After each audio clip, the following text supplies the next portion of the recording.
Boa noite, de volta com o programa Ciência e Consciência, hoje entrevistando o professor Loche, conscienciólogo. Professor, o que é Proexis? Bom, primeiramente, então, satisfação estar aqui no seu programa. E esse tema é muito importante a gente entender o conceito, em primeiro lugar, do propósito de vida, né? Que é uma questão que muitas pessoas se fazem, né?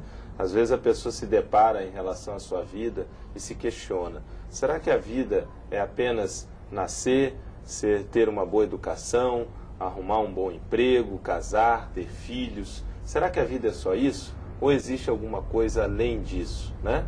Muitas vezes a pessoa para refletir: por que alguém nasce numa família, numa favela no Rio de Janeiro, e outra pessoa, por exemplo, nasce numa família rica na Suíça? Quer dizer, qual que é a lógica disso tudo? Será que isso é apenas uma loteria da vida, né? Será que isso é fruto do acaso?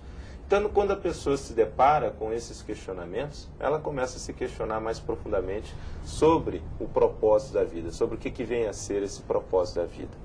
E esse propósito da vida, ele tem um impacto muito grande no nível de bem-estar, no nível de qualidade de vida da pessoa como um todo, né? E o que a gente pode até chamar a atenção é justamente para o contrário disso, até para a gente poder depois chegar na condição, na noção do conceito de proex, ou programação existencial. O contrário em relação ao propósito de vida é justamente o vazio existencial, quer dizer, aquela sensação íntima, né, de falta de um desejo maior em relação à vida, falta de uma razão para viver, quer dizer, parece que a vida está sem vida, falta alguma coisa. E você vai reparar, Tom, que às vezes a pessoa ela tem tudo, né, que socialmente é considerado assim como fator ou fatores de sucesso ou que trariam felicidade. A pessoa ela tem um bom emprego, ela tem reconhecimento profissional, ela tem status, ela tem dinheiro, patrimônio, tem uma família constituída, mas mesmo assim ela tem a sensação do vazio, né? Essa sensação de faltar alguma coisa. Então, a forma como as pessoas vão lidar, a maneira que as pessoas vão lidar, isso vai variar de pessoa para pessoa. Muitas vezes elas não conseguem lidar com essa condição, né? E tem algumas características disso. A pessoa fica estagnada, você vai ver, às vezes vai encontrar um amigo, um conhecido seu que você não via há 2, 3, 5 anos, e você vai reencontrar essa pessoa e ver que ela está da mesma forma. Quer dizer, a vida dela está da mesma forma como há 5 anos. Nada mudou. Então ela tem as mesmas brincadeiras, a mesma piada sem graça, quer dizer, ela está numa condição de estagnação, né? Você vai ver que muitas vezes também uma pessoa que está numa condição dessa de vazio existencial, ela fica com os seus potenciais meio que em declínio, vai se depreciando, né? A partir do momento que você não usa um determinado potencial, determinado talento seu, aquilo com o passar dos anos vai declinando. Atrofia? É uma espécie de atrofia, né? Vai atrofiando. Então isso por quê? Porque justamente a pessoa não está utilizando o seu potencial, aquilo que ela poderia fazer, né? Existem várias, vamos dizer, consequências disso, né? Como eu estou falando, a questão de depreciação, essa questão de vazio, a pessoa pode chegar numa condição até mais de desespero. Pode né? adoecer? Pode. De repente a pessoa entra num estado depressivo, como é que é isso?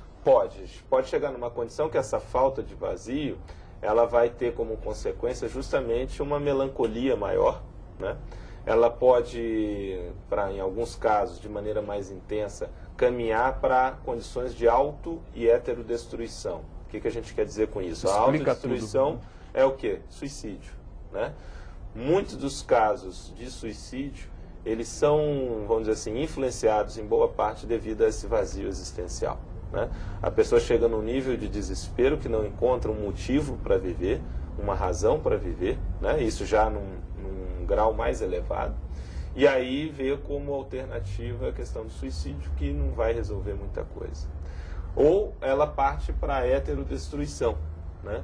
Quando ela então, para poder preencher este vazio, ela começa a agredir, ela começa a fazer de alguma forma mal a outras pessoas. Então aí a gente começa a entender alguns fatos, como por exemplo, bem noticiado na mídia, aqueles jovens no Rio de Janeiro, né, que pararam o carro à noite na Barra da Tijuca para simplesmente bater numa empregada doméstica, né? Aquele caso recente esse ano no Rio de Janeiro. Quer dizer, jovens de classe média alta, jovens que estão na faculdade e simplesmente ali, sem motivo algum, param o carro justamente para bater naquela empregada doméstica.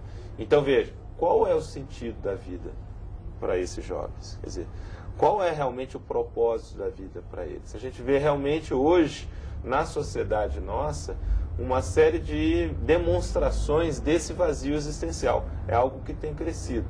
Agora, o vazio existencial, ele não é algo novo, né? A filosofia já tratou do tema, as religiões já trataram desse tema. Quer dizer, a humanidade como um todo já convive com isso há muito tempo. Hoje a gente vê isso ampliando, aumentando. Mesmo nós tendo aqui hoje uma série de avanços tecnológicos, em melhores condições de vida em uma série de aspectos, mesmo assim nós encontramos uma incidência elevada desse vazio existencial, né? O que a gente pode apontar também em relação às causas desse vazio e em relação também às reações das pessoas quando passam por isso. Reações negativas, o que a gente tem? Aquela pessoa, por exemplo, que foge desse enfrentamento, né? Por que a sua vida está sem sentido? Por que ela está sem graça? Por que ela não consegue ter uma motivação maior para a vida dela? Pessoas, por exemplo, vão se utilizar da fuga para não enfrentar isso. Então, a boemia exagerada, né? Então, por exemplo, você hoje, possivelmente isso acontece aqui também em Jundiaí, você vai nas faculdades, no momento que está acontecendo a aula ao redor, você tem os barzinhos cheios, né? Sim. Então, daqueles jovens que, de repente, pode ser algum método didático, pedagógico novo, né? A gente pode fazer aí como uma brincadeira, mas não é. Às vezes você tem aquele jovem que está ali 3, 4 vezes por semana no barzinho. Quer dizer, não que a gente seja contra a pessoa se divertir, conversar com os amigos. Sim, mas não é o momento daquilo. E a quantidade, né? Na hora que a pessoa está nisso o tempo todo, né, com uma frequência elevada, o que ela realmente está fazendo para a vida dela? Tem muitas pessoas que não conseguem parar para pensar sobre a própria vida, sendo que o bem é o patrimônio mais importante que elas têm, né, que nós temos. Elas não conseguem, então é o que eu chamo de egofobia. A pessoa tem medo de estar com ela própria. Então é aquela pessoa que tem sempre a necessidade de ter gente próxima, de estar fazendo alguma coisa com outras pessoas, porque se ela ficar sozinha, ela vai ter que pensar nela, na vida dela. Aí vem o vazio. E aí vem o vazio. Então ela foge disso. Você tem aquela pessoa também, dentro dessa questão de fuga, que ela entra no consumismo, por exemplo, né? É uma forma também de preencher isso. Então, aquela condição da terapia das compras, né?